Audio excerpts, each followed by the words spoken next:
Assalamu alaikum everybody. Welcome back to Spoken English Nidhi TV. Hey guys, in this video I will teach you how to you will make English sentence using past continuous tense. So watch and listen this video carefully. So let's start. আপনি যদি past continuous tense দিয়ে ইংরেজিতে বাক্য তৈরি করতে চান, ইংরেজিতে কথা বলতে চান, তাহলে আপনাকে প্রথমেই পাস্ট কন্টিনিউয়াস টেন্সের স্ট্রাকচার মুখস্থ করতে হবে। স্ট্রাকচারটি হলো সাবজেক্ট প্লাস ওয়াজ অথবা ওয়্যার প্লাস মূল ভার্বের সাথে আইএনজি হবে। এখন আমরা স্ট্রাকচার তো শিখে গেলাম, এখন আসেন আমরা এই স্ট্রাকচার ইউজ করে ইংরেজিতে সেন্টেন্স মেক করি। For example, I was reading, আমি পড়তেছিলাম। ঠিক সেমভাবে আপনি রিডিং শব্দটা চেঞ্জ করে বলেন I was playing, আমি খেলতেছিলাম। I was walking, আমি হাঁটতেছিলাম। মনে রাখবেন, এখানে যদি subject I, he, she, noun এবং থার্ড পারসন সিঙ্গুলার নাম্বার হয়, তাহলে সাবজেক্টের পরে ওয়াজ হবে। For example, he was eating, সে খাচ্ছিল। ঠিক সেমভাবে আপনি ইটিং শব্দটি চেঞ্জ করে বলেন শি ওয়াজ কামিং, সে আসতেছিল। ঋতু ওয়াজ স্লিপিং, ঋতু ঘুমাচ্ছিল। দ্য গার্ল ওয়াজ ওয়াকিং, মেয়েটি হাঁটতেছিল। আর যদি সাবজেক্ট ইউ, উই, দে হয়, তাহলে সাবজেক্টের পর ওয়্যার হবে। For example, you are going, তুমি যাচ্ছিলে। ঠিক সেমভাবে আপনি আগের মতো গোয়িং শব্দটি চেঞ্জ করেন, ওই জায়গায় অন্যান্য ওয়ার্ড ব্যবহার করেন। যেমন উই ওয়ার ওয়াচিং, আমরা দেখতেছিলাম। দে ওয়ার প্লেয়িং, তারা খেলতেছিল।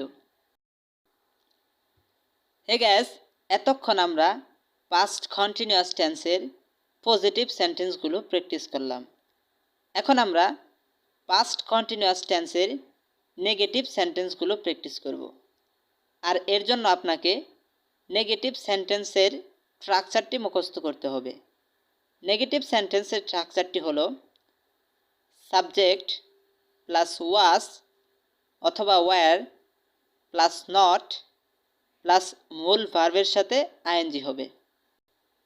তাহলে এখন আমরা পাস্ট কন্টিনিউয়াস টেন্সের নেগেটিভ ফর্ম দিয়ে কিছু সেন্টেন্স মেক করব।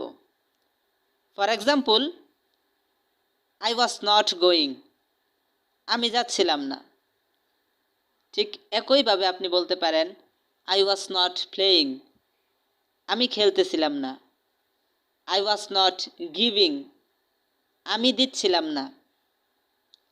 মনে রাখবেন, সাবজেক্ট যদি আই, হি, শি অথবা নাউন এবং থার্ড পারসন সিঙ্গুলার নাম্বার হয়, তাহলে সাবজেক্টের পরে ওয়াজ নট হবে। For example, he was not reading, সে পড়তেছিল না। ঠিক একইভাবে আপনি বলেন শি ওয়াজ নট ইটিং, সে খাচ্ছিল না। Arif was not sleeping, Arif ঘুমাচ্ছিল না।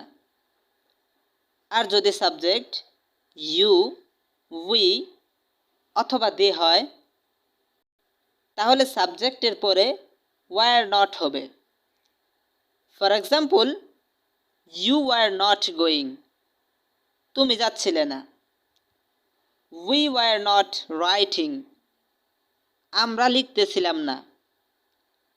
দে ওয়ার নট ওয়াচিং, তারা দেখতেছিল না। হে গাইস, এখন আমরা পাস্ট কন্টিনিউয়াস টেন্স ইউজ করে কিভাবে প্রশ্ন করা যায় সেটা দেখব। পাস্ট কন্টিনিউয়াস টেন্স দিয়ে আপনি যদি প্রশ্ন করতে চান, তাহলে এর স্ট্রাকচার মুখস্থ করতে হবে। যেমন ওয়াজ অথবা ওয়ার প্লাস সাবজেক্ট প্লাস ভার্বের সাথে আইএনজি হবে। তাহলে এখন আমরা সেন্টেন্স মেক করি। For example, was I going, আমি কি যাচ্ছিলাম। ঠিক সেমভাবে আপনি গোয়িং শব্দটির নিচে দাগ দেন, গোয়িং শব্দটি চেঞ্জ করে ফেলেন এবং বলেন ওয়াজ আই ইটিং, আমি কি খাচ্ছিলাম। ওয়াজ আই ওয়াকিং, আমি কি হাঁটতেছিলাম। বিশেষ দ্রষ্টব্য, সাবজেক্ট যদি আই, হি, শি অথবা নাউন এবং থার্ড পারসন হয়, তাহলে সাবজেক্টের পূর্বে ওয়াজ হবে। For example, was he reading, সে কি পড়তেছিল। ওয়াজ শি কামিং, সে কি আসতেছিল। ওয়াজ হি লাইকিং, সে কি পছন্দ করতেছিল। ওয়াজ দ্য গভর্নমেন্ট চেঞ্জিং, সরকার কি পরিবর্তন করতেছিল। ওয়াজ আরিফ প্লেয়িং, আরিফ কি খেলতেছিল। আর যদি সাবজেক্ট ইউ, উই, দে হয়, তাহলে সাবজেক্টের পূর্বে ওয়ার হবে। For example, were you doing, তুমি কি করতেছিলে। ওয়ার উই ইটিং, আমরা কি খাচ্ছিলাম। ওয়ার দে টেকিং, তারা কি নিচ্ছিল।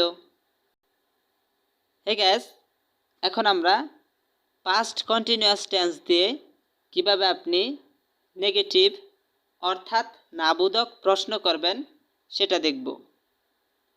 আর এর জন্য আপনাকে স্ট্রাকচারটি মুখস্থ করতে হবে।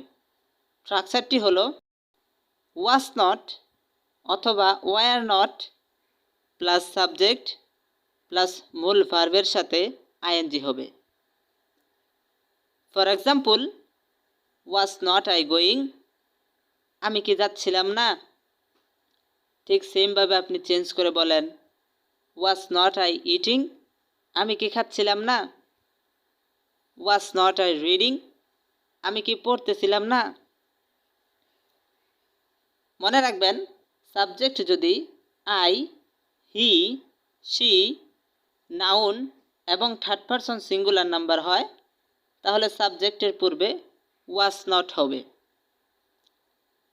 For example, was not he doing, সে কি করতেছিল না। ওয়াজ নট শি ইটিং, সে কি খাচ্ছিল না। Was not Arif writing, Arif কি লিখতেছিল না। আর যদি সাবজেক্ট ইউ, উই, দে হয়, তাহলে সাবজেক্টের পূর্বে ওয়ার নট হবে। For example, were not you playing, তুমি কি খেলতেছিলে না। ওয়ার নট উই স্লিপিং, আমরা কি ঘুমাচ্ছিলাম না। ওয়ার নট দে ওয়াকিং, তারা কি হাঁটতেছিল না। হে গাইস, এইভাবে যদি আপনি টেন্সগুলো প্র্যাকটিস করেন, তাহলে টেন্স ইউজ করেই আপনি ইংরেজিতে কথা বলতে পারবেন। আর কিছু শিখতে হবে না ইংরেজিতে কথা বলার জন্য। যারা যারা টেন্স নিয়ে ভুগতেছেন, অনেক বছর লেখাপড়া করার পরও টেন্স ঠিকমতো আয়ত্ত করতে পারতেছেন না, তাদেরকে বলবো আপনারা স্ট্রাকচার মুখস্থ না করে, সেন্টেন্স মুখস্থ না করে, শুধুমাত্র আপনি বেশি বেশি প্র্যাকটিস করুন। একটা করে সেন্টেন্স মেক করুন এবং ওই সেন্টেন্স দিয়ে আরও 10টা 20টা সেন্টেন্স মেক করুন। এইভাবেই প্র্যাকটিস করুন, ইনশাল্লাহ আপনি ইংরেজিতে কথা বলতে পারবেন। So take care of your health till then, and see you next class. Bye bye.